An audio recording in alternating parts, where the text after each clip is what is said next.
Did Jan Blachowicz, expose some big weakness in Adesanya's game, or was he just enormous, and made it a lot harder for Adesanya to fight him off? Adesanya didn't even go, what did he weigh in at, 204 or something like that? Like he actually didn't even cut weight. He's eating pizza on his way in. It's all right, well, so you're fighting a guy who's probably 25 to 30 pounds heavier than you. It's nice that you thought that wasn't going to matter in an MMA fan. I get it, I fought in heavyweight before. Yeah, in kickboxing. In kickboxing, bro. Okay, that 30 pounds when you're in the clinch and you're trying to stay on your feet because you have an advantage on your feet, that 30 pounds matters a lot in mixed martial arts, where it might not matter so much or doesn't matter as much in kickboxing. All right, Jesse on Fire, welcome back to the channel. The people have spoken. So the people voted and they want a UFC 263 breakdown. So I'm going to give it to you. Okay, I'm going to give it to you at least on the main event. And in addition to that, the people also voted for a more negative comments / Fabia video. I can't help it. I have to do a Fabia video because an MMA outlet audited the OnlyFans and said that they made $1.4 million. That's completely not true. And I'm going to just blow that apart in another video, and then I'll probably include some negative comments as well. But anyway, today, right now, we're talking about UFC 263. So let's jump into this thing. Now, some people have said they've only ever seen me do Josh Fabia videos. And if that's true, that means that you are not getting suggested my other videos, because I've done an equal number of Fabia videos and many, many other videos in the last couple weeks. But, so if that's the case, go check my video log, man. Go watch one of these other ones. They're not time sensitive, most of them.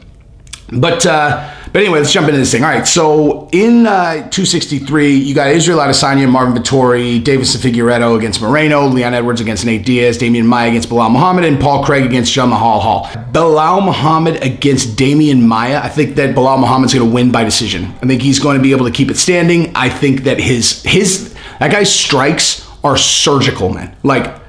Damian Maia has half decent striking, but not really. He's a wizard on the ground, obviously. If he gets you on the ground, he's probably going to end up taking your back and strangling you to death. But Belal Muhammad is vicious, man. And I know anybody who hasn't really been paying close attention, the only thing that you saw of him was you saw him get beat up by Leon Edwards and then saw no contest. But I'm telling you, watch the fight before that and watch this guy's hands. He is... Dude, if he's trying to hit, he looks like the kind of guy who's aiming at a mosquito on the right side of your eyebrow, and he's whap. It's his hands are so accurate, dude. And I look at how Damian Maia fights, kind of got those looping punches. I mean, look at how he fought against Ben Askren. They just did a straight up stand-up fight, and it took him 3 rounds to take him down and then strangle him. It's took Jake Paul 35 seconds to knock out Ben Askren. So obviously Damian Maia's boxing is not that good. I think Belal Muhammad is probably going to win by decision. I think he's going to piece him up. I think it'll be an easy one to judge, and I think the whole thing is probably going to stay standing. Then you got Leon Edwards and Nate Diaz. This is a very interesting fight, and I'll tell you why. The implications of victory for Nate Diaz, okay? So obviously Nate Diaz is a huge star. Leon Edwards is a very high-ranked fighter where, the reason the Khamzat Chimaev and Nate Diaz fight made so much sense is because you got one guy who has super high rank, respect as a top-level fighter, and then you have another guy who has all the hype in the world. So you put them in the octagon, and whoever wins comes out with both, right? No matter what, it's a win-win situation. They either have a war where they got to run it back, or one of them wins decisively, and they come out with both high rank and the hype. Okay, that's why that fight made so much sense. So when Khamzat had his problems, Leon Edwards, the next best thing they could give him is Nate Diaz, right? Because Nate Diaz, it's the same thing, dude. Nate Diaz, if he beats Leon Edwards, all of a sudden he's in the mix for a title shot. Seriously. And you want to know why? Because you could justify giving him a title shot if he beats Leon Edwards, because Leon Edwards was next in line. And Kamaru Usman knows that fight's going to sell 1 billion pay-per-views. And Kamaru Usman ultimately decides who's going to get the shot at him, right? So bottom line, Nate Diaz wins this fight. He could theoretically get a title shot in his next fight. And I think that's actually likely. He might have to wait, and go after Colby, but I don't think it's even moderately impossible that he ends up with a title shot after this fight. Now, I also got to say this about the actual fight. I am obviously biased, okay? Cesar Gracie is my dude. Cesar Gracie is Nate and Nick Diaz's jiu-jitsu coach, and my daughter's jiu-jitsu coach until, 5 minutes ago. So I will acknowledge I am biased. But Cesar said it better than I could, or the same as I could. In order for Nate to win this fight, he's got to take him into deep water, period. Period. Now, that generally is the case for Nate Diaz. I mean, if you look at, aside from like the Anthony Pettis fight, you look at any fight of Nate Diaz, it's extraordinarily rare for him to come out and like in the first round or two, or just either the first round, where he's dominant in the first round, where he's like, you're like, wow, he's clearly the better fighter, in the first round. Like when you're fighting against Conor and Conor's fresh, not even close. When he's fighting against Masvidal and Masvidal's fresh, not even close. Now, he got cut. We never got to see what the end of that fight would have looked like. But where Nate is nasty, where Nate is the nastiest, is in the late rounds, because he's never going to run out of energy. And those kind of like goofy Gumby looking punches that he throws, those have heat, man. And it doesn't take him any energy to throw those. That's kind of his entire style, is he's going to be kind of like loose Gumby style, really accurate hands, but he's going to be able to throw those at you all day long. He's never going to run out of energy, never. Now, I will acknowledge Conor kind of exposed the best way to fight against that, because Nate Diaz also has an absolutely titanic chin. Titanic chin. The best chin I've ever seen. And so Conor showed you got to kick his legs. Like, you have to kick his legs. You have to kick his legs. You have to slow him down. And that's what Conor did. That's why Conor was able to win the second fight. I get it, controversial decision, blah, blah, blah. But bottom line, obviously he decisively beat Conor in the first fight. And, that was a whole other thing. But in the second fight, Conor clearly showed you got to kick his legs and you got to slow him down. Leon Edwards is not known for like titanic knockout power. He's very, very fast and he's very, very precise.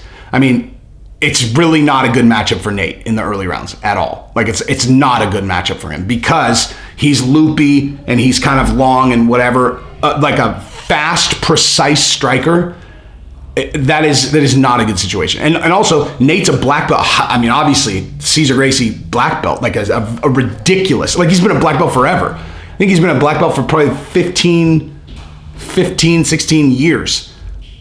But his wrestling is decent. Okay, like he's not great at taking the fight to the ground. So he's like, I can stand up and I can box you all day long. And if you take me to the ground, you don't want to take me to the ground. But he's not great at getting it to the ground. So when he goes up against these guys that are super precise surgical strikers, that's a tough matchup for him. And that's exactly what Leon Edwards is.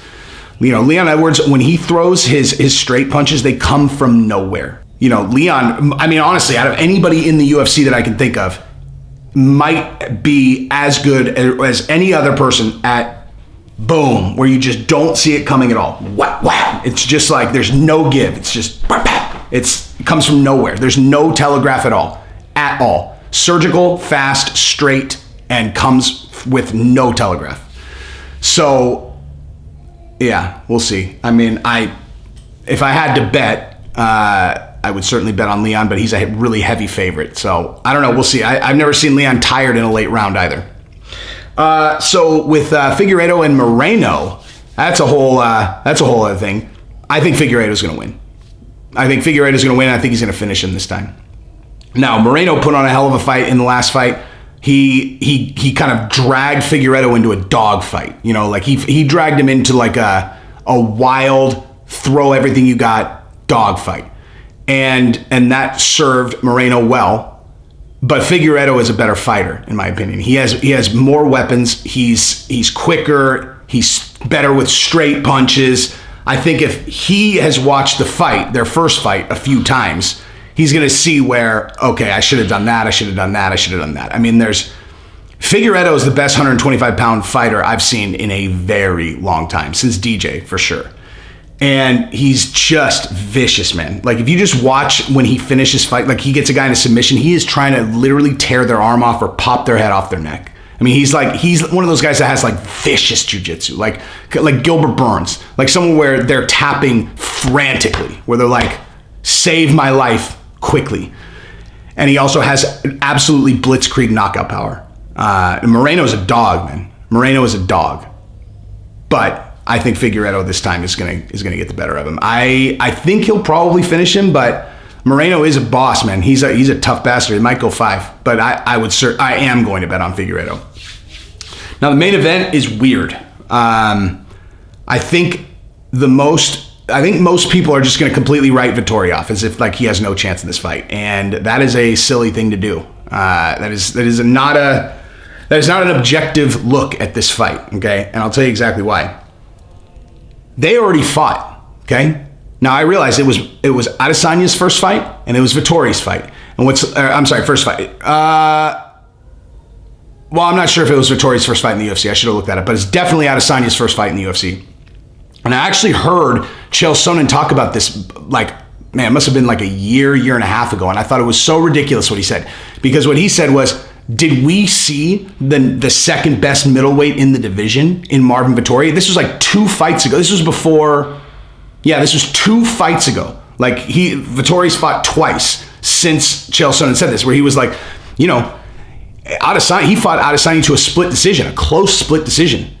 Maybe we saw the other best guy at middleweight. And I remember being like, what? He hadn't fought like a single guy in the top 10 then. And I was like, that's an insane thing to say. But Chael was right. Chael was right, because since then he's run through everybody. Now, look, like, here's the thing though. Okay, he's gotten better. Adesanya's gotten better. But what I'm going to bring, I do think Adesanya's going to win, and I'll tell you why though. Because look at the Kevin Holland fight against Marvin Vettori. Kevin Holland, if he could have kept that fight standing, would have won. He would have won. But I will say, I do think Kevin Holland is the one guy that could beat. I might even bet on Kevin Holland to beat Adesanya. Matchups make fights. Adesanya is not going to take him down. So that would be someone who is for sure going to stand with Holland. And I think people are going to find out. I've said this before on the channel. I am extremely bullish on Holland's career. Extremely bullish. Especially because now he went to AKA and all he's doing is wrestling. I'll throw that in there, that Kevin Holland is my sleeper pick to end up making a serious run at middleweight. But when he fought Marvin Vettori, if that fight stays on the feet, Vettori does not win, And like I said, I do think Kevin Holland has striking that's as dangerous as Adesanya's. I know that probably sounds ridiculous to people, but again, I know what I'm looking at, man. I know what I'm looking at. And Kevin Holland has I would say probably the most underrated striking in the middleweight division. And I think everyone's going to find out the next time that he fights, when he can actually defend a takedown, or he's fighting against someone who doesn't try to take him down. But if Vettori can get hit by Holland, he can obviously get hit by Adesanya. And so the question is, can he take Adesanya down like Jan Blachowicz did? Did Jan Blachowicz, expose some big weakness in Adesanya's game, or was he just enormous, and made it a lot harder for Adesanya to fight him off? Adesanya didn't even go, what did he weigh in at, like 204 or something like that? Like he actually didn't even cut weight. He's like eating pizza on his way in. It's like, all right, well, so you're fighting a guy who's probably 25 to 30 pounds heavier than you. It's nice that you thought that wasn't going to matter in an MMA fight. Like, I get it, I fought in heavyweight before. Yeah, in kickboxing. Bro. Okay, that 30 pounds when you're in the clinch and you're trying to stay on your feet because you have an advantage on your feet, that 30 pounds matters a lot in mixed martial arts, where it might not matter so much or doesn't matter as much in kickboxing, right? And he found that out the hard way. So I believe the reason why Jan was successful in getting the fight to the ground, where I don't believe Vettori will be, is because he's so much bigger than Adesanya. He's so much bigger than Adesanya. And you also got to consider this. Adesanya can act like, I don't care that I lost. But bottom line is, that's his first MMA loss, and he lost by getting taken down. Okay, now, does he strike you as a guy who's going to go sit on his ass and just train striking since then, or you think he's going to train on some takedown defense? I'm guessing he's going to be training on takedown defense, and he's going to be ready for Vettori. And for that reason, I am going to pick Israel Adesanya in this fight as well. So, anyway, if you've never seen one of my videos aside from Josh Fabia, this is what they look like, bro. This is what they look like. And if I get all these fights wrong, I don't fucking care, man. You guys asked me to say who I think is going to win. That's who I think is going to win, okay? Anyway, but I got a Fabio video coming out shortly too. So if you like the content, subscribe and ring the bell. Peace.